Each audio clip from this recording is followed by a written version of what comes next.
주일을 준비하며 기다리는 은혜로운 토요일 저녁입니다.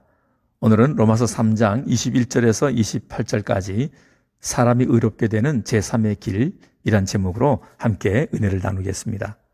사람이 과연 의인이 될 수 있을까요? 그것도 특별한 능력을 가진 몇몇 사람이 아니라 모든 사람이 누구든지 의인이 될 수 있는 길이 있습니까? 이것은 살아있는 모든 사람에게 가장 중요한 질문입니다. 이 질문에 내 존재의 모든 것이 걸려있기 때문입니다. 의인이라고 말할 때는 죄인을 전제로 하고 하는 말입니다.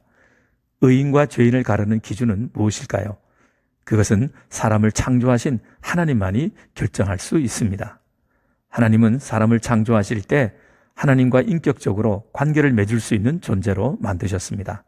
사람은 하나님이 지은 낙원에서 하나님과 마음을 주고받으며 사랑할 수 있는 유일한 대상이었습니다. 하나님은 사람에게 낙원을 다 맡기면서 모든 것을 할 수 있지만 단 하나 선악을 아는 나무의 열매는 먹지 말게 하셨습니다.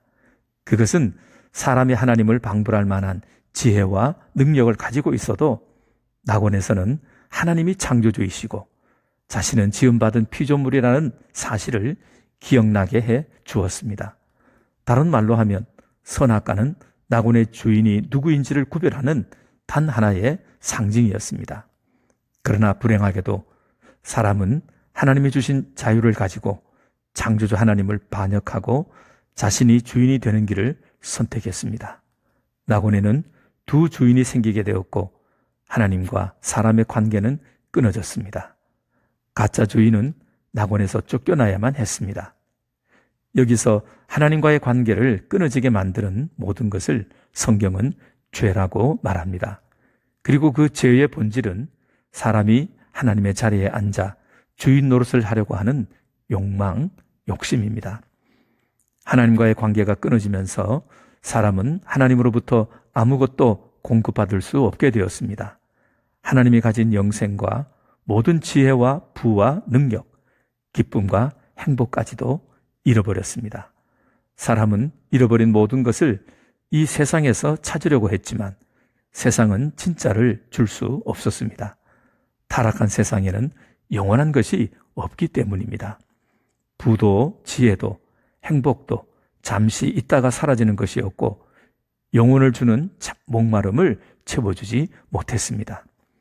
하나님과의 관계가 끊어진 사람은 아버지 집을 나간 탕자처럼 하나님의 보호와 인도와 돌봄을 받을 수 없게 되었고 일생을 불안과 걱정, 두려움으로 무엇보다 죽음의 고통에 짓눌려 살게 되었습니다.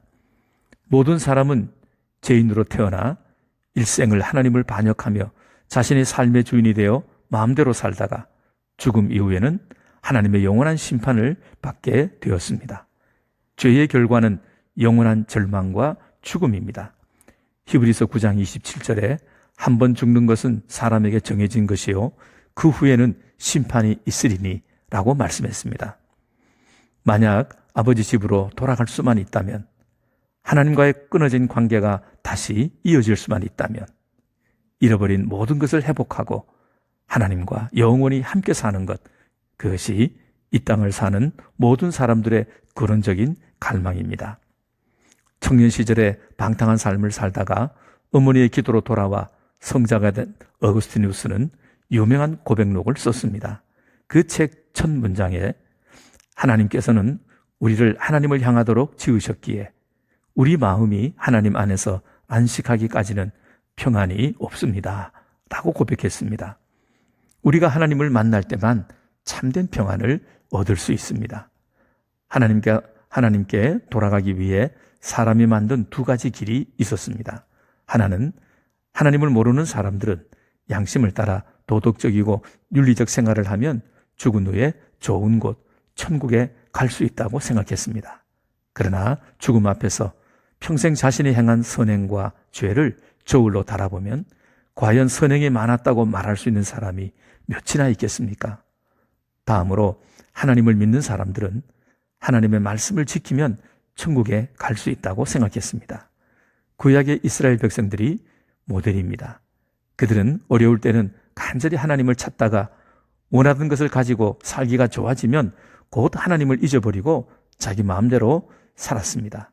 그러다 하나님의 징계를 받으면 다시 하나님을 찾지만 문제가 해결되면 또 옛날로 돌아가는 악순환의 연속에 빠지게 됩니다.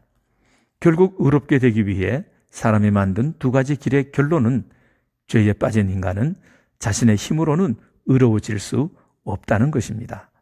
사람은 모두 타락한 본성인 욕심의 지배를 받으며 거기에서 벗어날 수 없기 때문입니다. 우리가 이것을 인정하게 되면 결국 제3의 길을 찾아 나서게 됩니다.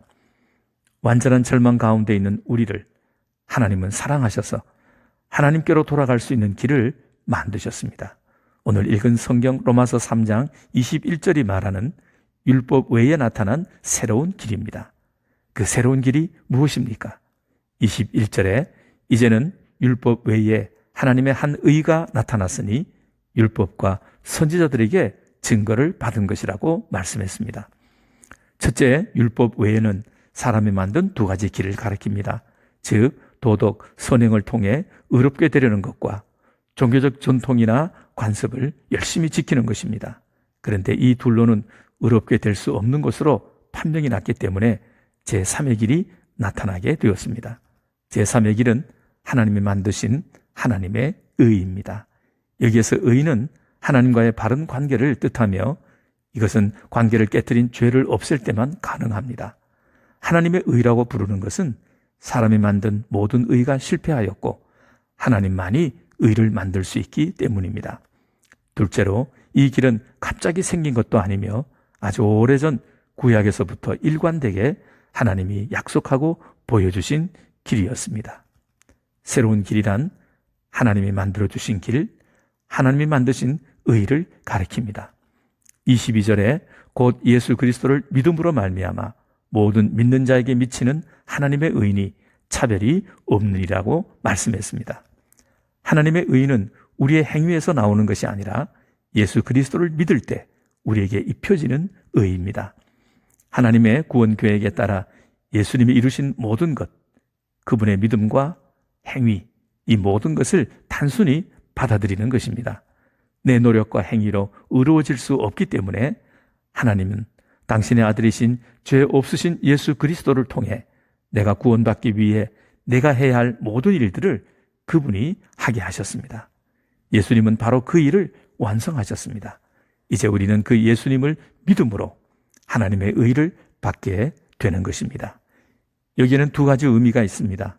첫째, 하나님의 의는 차별이 없고 값이 없습니다. 차별이 없다는 것은 누구든지 하나님의 의를 받을 수 있는데 값없이 선물로 받을 수 있습니다. 이것을 하나님의 은혜라고 부릅니다. 하나님이 만드신 새로운 길, 하나님의 의를 받기 위한 전제 조건이 있습니다. 23절에 모든 사람이 죄를 범하였음에 하나님의 영광에 이르지 못하였다고 말씀합니다. 사람이 만든 의는 하나님 앞에서 누더기 옷과 같기 때문에 아무리 양심대로 살며 선행을 행했다 할지라도 또 종교적 열심이나 종교적 전통과 관습을 잘 지켰다고 해도 하나님 앞에서는 여전히 죄인이라는 사실을 인정해야 합니다.